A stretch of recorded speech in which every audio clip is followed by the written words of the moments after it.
Hello നമസ്കാരം, Tara's ഉണ്ടാർ കിച്ചണിലേക്ക് എല്ലാവർക്കും സ്വാഗതം. നമുക്ക് ഇന്നൊരു അടിപൊളി മാങ്ങാക്കറിയുടെ റെസിപ്പി കണ്ട് നോക്കിയാലോ. അപ്പോൾ നമുക്ക് ചാറുകറിയൊന്നും ഇല്ലാത്ത സമയത്ത് ഒരു മാങ്ങയും തേങ്ങയും കൂടി ഉണ്ടെങ്കിൽ, ഒരു തേങ്ങ ഒരു ഇടത്തരം തേങ്ങയും കൂടി ഉണ്ടെങ്കിൽ നമുക്ക് ഒരു അടിപൊളി മാങ്ങക്കറി വയ്ക്കാം. അപ്പോൾ ഇത് നല്ല അടിപൊളി ടേസ്റ്റാണ് ഈ കറിക്ക്. അപ്പോൾ ഈ രണ്ട് മാങ്ങയുടെ വലിയ പുളുകൾ മാത്രം എടുത്താൽ മതിയാകും. ബാക്കി പുള്ളും വേറൊരു മാങ്ങയും കൂടി ഞാൻ ഇങ്ങനെ അരിഞ്ഞ് ചൊറുക്കയും ഉപ്പും കൂടി ചേർത്ത് വെച്ചിട്ടുണ്ട്. പിന്നെ അതിലേക്ക് ഞാൻ പച്ചമുളകും കൂടി അരിഞ്ഞിട്ടിട്ട് വെറുതെ പച്ചനെ തന്നെ നമ്മൾ കുപ്പിയിലാക്കി ഇട്ട് കഴിഞ്ഞാൽ നല്ല അടിപൊളി ടേസ്റ്റാണ്. അപ്പോൾ മാങ്ങക്കറിക്ക് വേണ്ടി ഞാനൊരു സവാള നല്ല നൈസായിട്ട് അരിഞ്ഞെടുക്കണം.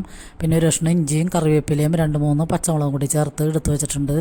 പിന്നെ നമുക്കൊരു ഇടത്തരം തേങ്ങ എടുത്ത് മിക്സിയിൽ അടിച്ചെടുക്കാം. അപ്പോൾ നമ്മൾ ഈ സവാളയും പച്ചമുളകൊക്കെ എടുത്തിട്ട് നമ്മൾ പാനിലിട്ട് ഉപ്പ് ആവശ്യത്തിനിട്ടതിന് ശേഷം നമുക്ക് കൈ കൊണ്ട് നന്നായിട്ട് മിക്സ് ചെയ്യണം. അപ്പോൾ ഈ മിക്സിങ്ങിലാണ് ഈ കറിയുടെ ടേസ്റ്റ് ഇരിക്കുന്നത്. സവാളയൊക്കെ നന്നായിട്ട് സോഫ്റ്റ് ആവണം. സവാളയൊക്കെ സോഫ്റ്റായിട്ട് അതിൻ്റെയൊക്കെ ടേസ്റ്റ് ഈ കറിയിലൊക്കെ നന്നായിട്ട് ഇറങ്ങണം. എന്നാലാണ് ഈ കറിക്ക് നല്ല ടേസ്റ്റ് ഉണ്ടാവുള്ളൂ. അപ്പോൾ അതുകൊണ്ടാണ് ഈ അങ്കമാലി മാങ്ങക്കറി ഇത്രയും പ്രസിദ്ധമായത്. മാങ്ങയ്ക്ക് പുളി കൂടാനൊന്നും പാടില്ല, ഒരു പാകത്തിനുള്ള പുളി മാത്രം പാടുള്ളൂ. പിന്നെ തേങ്ങാപ്പാലിലാണിത്. നല്ല തേങ്ങാപ്പാൽ എന്തോരം കട്ടിയാവണോ അത്രയും ടേസ്റ്റ് ഉണ്ടാകും. അപ്പോൾ ഇത് നമ്മൾ ഒരു മാങ്ങ വെച്ചിട്ടാണ് ഉണ്ടാക്കണതെങ്കിലും തേങ്ങാപ്പാൽ നന്നായിട്ട് വേണം. അപ്പോൾ നമ്മൾ വീട്ടിലൊക്കെ ഉണ്ടാക്കുമ്പോൾ ഭയങ്കരമായിട്ട് കട്ടിയിലായിട്ടൊന്നും ഉണ്ടാക്കണില്ല. നമുക്ക് ഒരു ചാറുകറി വേണമെന്നുണ്ടെങ്കിൽ ഇപ്പം മാങ്ങയുടെയൊക്കെ സീസണാണ്. അപ്പോൾ പെട്ടെന്ന് നമുക്ക് ഉണ്ടാക്കിയെടുക്കാനും പറ്റും. പിന്നെ അതിലേക്ക് ഞാൻ 2 ടീസ്പൂൺ മല്ലിപ്പൊടിയും 1 ടീസ്പൂൺ മുളക് പൊടിയും 1/2 ടീസ്പൂൺ മഞ്ഞൾപ്പൊടിയും കൂടിയാണ് ചേർത്ത് വെക്കണത്.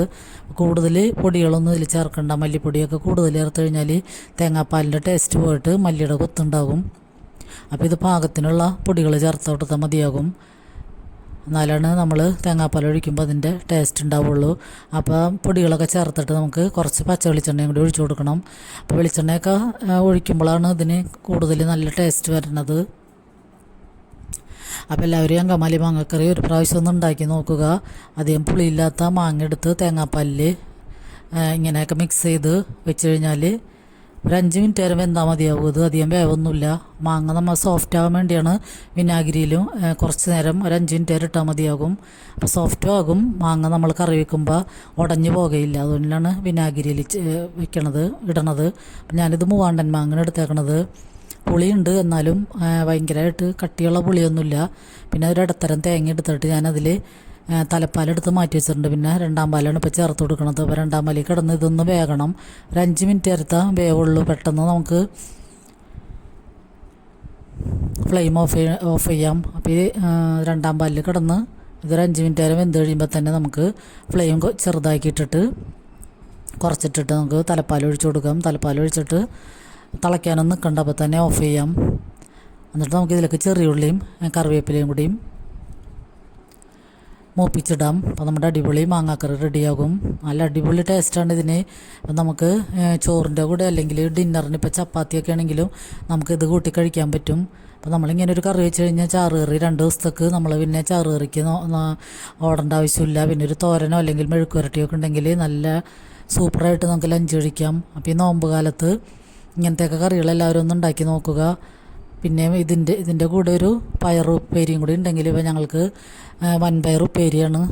പിന്നെ ഇതിൻ്റെ കോമ്പിനേഷനായിട്ട് പിന്നെ പപ്പടവും കൂടിയും വറുത്ത് കഴിഞ്ഞാൽ നല്ല അടിപൊളി ലഞ്ചിനുള്ള കറികൾ റെഡിയാണ്. അപ്പോൾ ഈ വീഡിയോ എല്ലാവർക്കും ഇഷ്ടമായെന്ന് കരുതുന്നു. അപ്പോൾ ലൈക്ക് ചെയ്യണവർക്കും കമൻറ്റ് ചെയ്യണവർക്കൊക്കെ ഒത്തിരി നന്ദിയുണ്ട്. അപ്പോൾ ഇനിയും നിങ്ങളുടെ സപ്പോർട്ട് വേണം. അപ്പോൾ ഇപ്പോൾ ഇത് വീഡിയോ കണ്ടുകൊണ്ടിരിക്കുമ്പോൾ തന്നെ ലൈക്ക് ചെയ്യാൻ ആരും മറന്നു പോകരുത്. പിന്നെ വീഡിയോ സ്കിപ്പ് ചെയ്യാതെ കാണണം. അപ്പോൾ ഞാൻ ഇതിക്ക് മുമ്പ് മാങ്ങയും മീനും വെക്കണതും മാങ്ങക്കറിയുടെയൊക്കെ റെസിപ്പി ഇട്ടിട്ടുണ്ട്. അപ്പോൾ അതൊക്കെ കാണാൻ ആഗ്രഹമുള്ള ന്യൂജൻ പിള്ളേരൊക്കെ അതൊന്ന് കണ്ട് പഠിക്കുക. അപ്പോൾ ഇത്തരം നമ്മുടെ നാടൻ കറികളൊക്കെ എല്ലാവരും വെക്കുകയാണെങ്കിൽ അധികം പൈസ ചിലവില്ലാതെ നമുക്ക് കറികളൊക്കെ പ്രിപ്പറേഷൻ ചെയ്യാൻ പറ്റും. അപ്പോൾ ഈ ന്യൂജൻ പിള്ളേരൊക്കെ ഇതൊക്കെ കണ്ട് പുതിയ പിള്ളേരൊക്കെ കാണുകയാണെങ്കിൽ സബ്സ്ക്രൈബ് ചെയ്ത് നോട്ടിഫിക്കേഷനൊക്കെ വന്നിട്ട് അതൊക്കെ എടുത്ത് കാണാൻ ശ്രമിക്കുക. അപ്പോൾ നിങ്ങൾക്ക് ഇപ്പോൾ ഇനിയുള്ള കാലത്തൊക്കെ ജോലിക്കൊക്കെ പോകണവർക്കൊക്കെ ആയാലും ഇങ്ങനത്തെ കറികളൊക്കെ വെച്ച് കഴിഞ്ഞാൽ 2 ദിവസമൊക്കെ കൂട്ടാൻ പറ്റും. അപ്പം നമ്മൾ ഈ കടകളിലൊക്കെ ഓർഡർ ചെയ്തൊന്നും കറികൾ വരുത്തേണ്ട ആവശ്യമില്ല. അപ്പോൾ ഇത്തരം നാടൻ കറികളൊക്കെ കാണാൻ നമ്മുടെ ഈ ചാനലൊന്ന് സബ്സ്ക്രൈബ് ചെയ്ത് സപ്പോർട്ട് ചെയ്യണേ.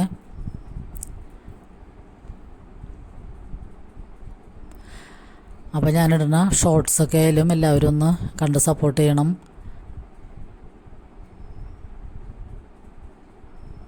അപ്പോൾ എല്ലാവർക്കും ഒരുപാട് നന്ദി.